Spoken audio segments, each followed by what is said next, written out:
Growing up, I, 30F, always felt like I was living in the shadow of my twin brother. From grades to musical performances, my brother's achievements were celebrated with great fanfare, usually accompanied by lavish dinners and endless conversations about his bright future. For me, things were different. My interests seemed to be a constant source of concern and occasional criticism for our parents. If I wasn't studying or honing some worthwhile skill, I was clearly wasting my time in their eyes. Academic performance became a regular point of contention. Whenever I brought home a grade even slightly below my brother's standard, the response felt more like I was failing their definition of success than just falling a bit short. While my brother's future was discussed in terms of scholarships and elite colleges, conversations about my own path were laden with anxiety admonitions to try harder and not squander my time. The disparity extended to even the smallest personal milestones. My brother's birthdays were practically state events. Every year, as I watched my brother blow out his candles surrounded by friends and gifts, I couldn't help but feel that my own special day would never quite measure up. My grandmother seemed to be the only one who truly saw me. Her love was steady, unwavering by my performance relative to my brother. She would slip me a small box of chocolates whenever she visited, whispering, "Just for you, sweetheart," or tuck a few dollars into my hand to encourage me to get something special for myself. In her eyes, I mattered. I cherished every moment I spent with her, as her warmth provided a brief but powerful contrast to the otherwise chilly climate of my home life. As my brother and I grew older, my parents' favoritism only became more pronounced. They cheered loudly and bragged to other parents at his every soccer game, while their enthusiasm was notably absent from my track meets. When they did show up, they spent much of the time on their phones or chatting about my brother's latest triumphs rather than watching me compete. More than I wanted to admit, the lack of support began to take its toll. One particularly vivid memory underscores this. Having worked hard and, honestly, being quite proud of it, I had recently made the varsity soccer team. That day, with a rare surge of excitement, thinking that maybe my achievement might finally earn me some recognition, I bounded into the kitchen and shared my news. Instead of even a smile or a good job, my dad barely glanced up from his newspaper. "We'd rather you focus on your studies, like your brother does," he mumbled, dismissing the accomplishment. My mother echoed his sentiment, saying, "Sports won't get you into a good college." It was a crushing moment. I argued, trying to convey that soccer was something I truly loved and excelled at, not just a hobby. Still, they wouldn't hear it. Instead, my mother declared that until my grades matched their expectations, there would be no extracurricular activities. The discussion ended there, cold and final as a slammed door.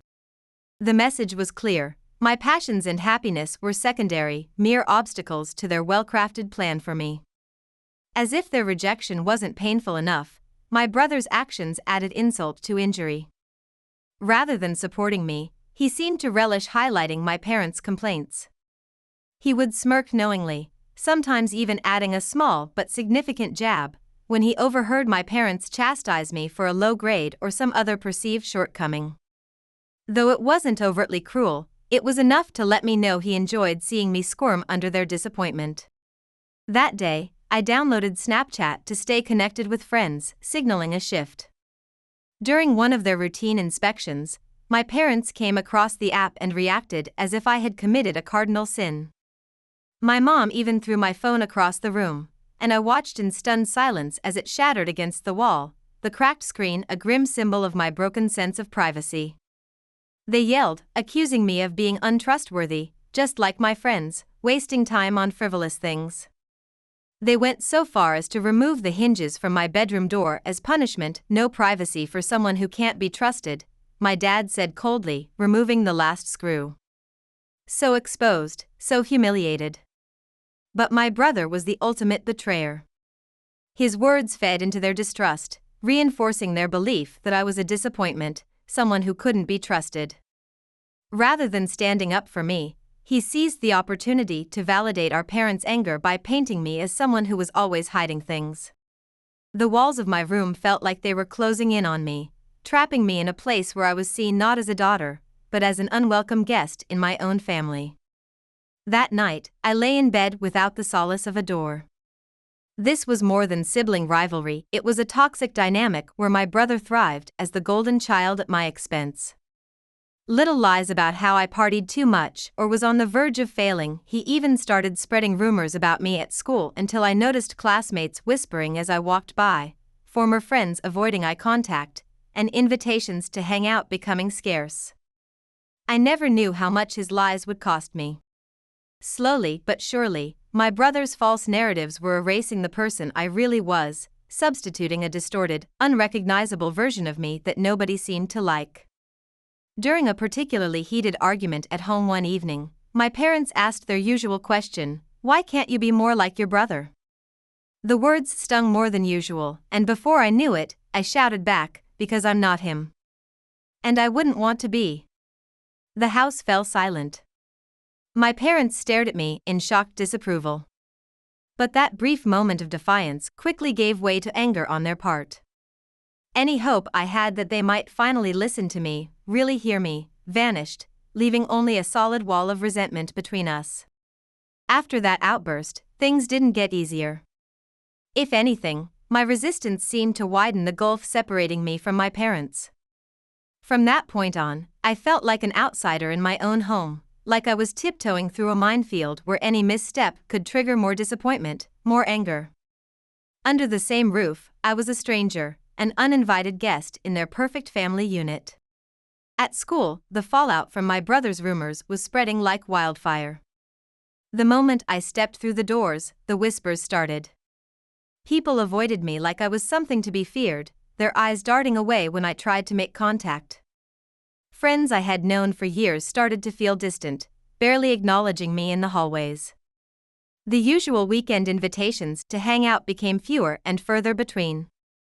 I felt like I was becoming a ghost, someone they only spoke of in hushed tones, with pity or suspicion in their eyes. The breaking point came one evening after my brother came home with a black eye. He had intentionally punched himself, hurting his own shoulder to complete the illusion, then claimed that I had attacked him. The accusations were relentless, and as the whispers mounted, the walls closed in tighter around me. My parents were shocked, but not at my brother. For some reason, they never questioned his story. The next day, I was called into the principal's office. I sat there, heart pounding, as my parents, my brother, and the principal all waited for me to confess. My brother spun his tale, filled with vivid details, casting me as a monster. He told them I was jealous, and that I had lashed out at him in envy of his achievements and the love our parents had for him. I tried to speak, to convey that this was all a lie, but my words sounded thin and hollow. My parents glared at me as if I had committed the ultimate betrayal. The principal scolded me, his voice icy and unforgiving. "Bullying is not tolerated here. Your behavior is unacceptable. You'll be suspended for 10 days. I pleaded, desperate, saying I had done nothing wrong. I begged them to see the truth. But all I received in return were dismissive waves from the principal and accusing stares from my parents. As the reality sank in that I was being punished for something I didn't do, denounced by the lies of my own brother, the room spun. I tried to grasp what was happening. At home, the situation changed dramatically. My dad marched straight to my room and started packing my things into a suitcase the moment we got back, a harsh, uncompromising look on his face, as if I were a stranger bringing shame upon their family. My mother watched on, and despite my pleas to each of them, trying to stop him, to get them to believe me, they were unmoved. Every step they took said loud and clear, I was no longer welcome here. Standing in the doorway, my brother watched, a hint of smugness pulling at the corners of his mouth. Though I knew it wouldn't help, I felt a surge of anger and a deep need to make him feel the pain he had caused. My grandmother finally arrived to pick me up. She gathered my belongings, and looking at the scene, her face was grim. She turned to my dad, shaking with rage as he handed her the suitcase. "You're erasing her. She's your child, your baby, and you're discarding her on the word of lies." She stood tall, her presence a wall between me and the parents who had abandoned me. As we drove away, leaving behind the only home I had ever known, I felt an overwhelming sense of loss and disbelief. If only they had ever really heard me. In a way, though, I was free. That freedom came at a price. Along with my family, my friends, my standing in the world, I had lost it all. Though adjusting to the quiet after the storm was harder than I anticipated, living with my grandmother provided a peace I hadn't known in years. She did everything she could to make me feel at home. Her kindness, a constant reminder that I wasn't completely alone. Update 1. Several years have passed since I left home, and in that time, I've managed to build a life for myself as a content writer. Starting out as a freelancer was challenging: long hours, low pay, and a constant hustle to find new clients. But I was determined to make it work. Writing had become my solace, my way of processing everything I'd been through, and I wasn't about to let that go. Slowly but surely, I started to gain traction. My portfolio grew, and with it, my reputation. I started getting offers for bigger, better-paying projects. After a few years, I had a steady stream of work and was making enough to support myself comfortably. It was a far cry from the instability and uncertainty I'd grown up with. As my career progressed, I started to get invitations to speak at conferences and workshops. People were interested in my story, in how I'd managed to build a successful career despite the odds. I was hesitant at first. Talking about my past, about my family, was never easy. But I also knew that my story could help others, could show them that they too could overcome their circumstances. I spoke at writers' workshops, at career events, anywhere I thought my story could make a difference. And it did. After each talk, there would always be at least one person who came up to me, tears in their eyes, thanking me for sharing. They saw themselves in my story, and seeing how I'd come out the other side gave them hope. It was after one of these talks that I got the call. I was sitting in my hotel room, going over my notes for the next day's workshop, when my phone started buzzing. It was my mother. I stared at the screen, my heart in my throat. I hadn't spoken to either of my parents in years, not since the day I left. "Hi, honey," my mother's voice was the way it always was when she wanted something. I didn't respond, waiting for her to get to the point. "We've been thinking about you a lot lately. Especially with all your success. We're so proud of you," she said. "What do you want, Mom?" I asked, my voice flat. "Well, your father and we've fallen on some hard times. His business isn't doing well, and my health, the doctor's bills are piling up.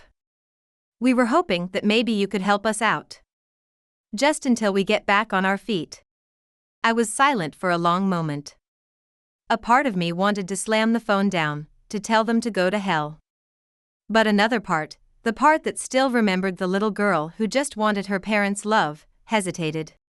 "I'll think about it," I said finally. "But I have one condition." "Anything," my mother said quickly. "You have to tell the truth. To everyone. About what really happened with my brother, about why I left. I want a public apology, an admission of what you did." The line went silent. For a moment, I thought she'd hung up.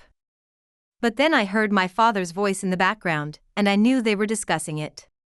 "Fine," my mother said, her voice tight. "We'll do it. Just, please, we need your help." I took a deep breath, hardly believing what I was hearing. After all these years, they were finally going to admit the truth. I said, "I'll help. But I want that apology first. In writing, and sent to everyone in the family." "We'll do it," my mother promised. The apology came a week later, a lengthy email sent to every aunt, uncle, and cousin I had. In it, my parents admitted everything: how they had favored my brother, how they had believed his lies, how they had wronged me. It was a start, a small step towards healing the rift that had torn our family apart. I wired them the money, enough to cover their immediate needs. And then I went back to my life, to my writing, to the world I had built for myself. I knew my relationship with my parents would never be what it once was, that there was too much pain, too much history, to ever go back to the way things were. But for the first time in a long time, I felt a glimmer of hope. Not as the perfect family we had once pretended to be, but as something new, something real. It would take time and work and a willingness to face the hard truths. Update 2. Days after my parents' apology, I received an email from my brother. "I heard you're making demands," he wrote, his words dripping with cynicism. "Mom and Dad will never admit to anything. They'll never hurt me, and they don't care about you. Just get over it and send them the money.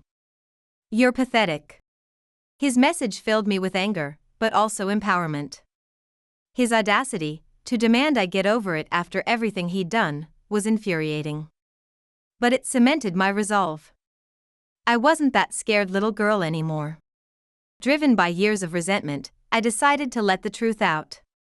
I had power now, and I wasn't going to waste it on people who had only hurt me.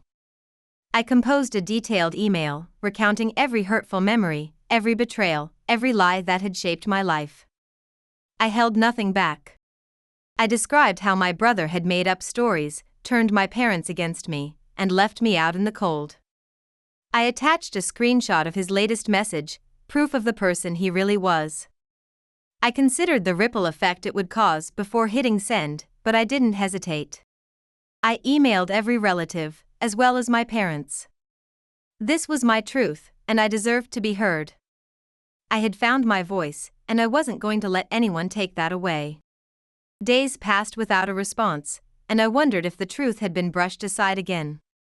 But then the messages poured in. Relatives who had been distant were apologizing, saying they had no idea what I had been through. Others offered support, expressing anger towards my parents and brother. It was overwhelming, like a weight had been lifted. Then, silence from my brother and parents. They barely reached out. My email had ripped through the facade they had worked to preserve, exposing the ugly truth. I knew they would never own up to their mistakes. But knowing they couldn't hide from reality brought me peace. I realized I didn't need their forgiveness or apologies. I had moved on, built a life of my own. To acknowledge my worth, I didn't need them. With their shadow gone, I knew who I was. And finally, I could be that person. Life has moved to a different rhythm since sending that email. My days are peaceful, like the steady flow of a river after a storm. From that side of my life, my grandmother is the only one I keep close. She's my anchor, my family, the one person who has never let me down. I've thrown myself into my work, focusing on growing my content writing career. As my reputation has grown, opportunities to speak on podcasts and at seminars have come my way. This journey has allowed me to see that family is about more than blood. It's about love, dedication, and kindness. The things I found with my grandmother. The things I've built for myself. I know now that my dreams are valid, simply because they're mine. My worth isn't defined by those who can't see it.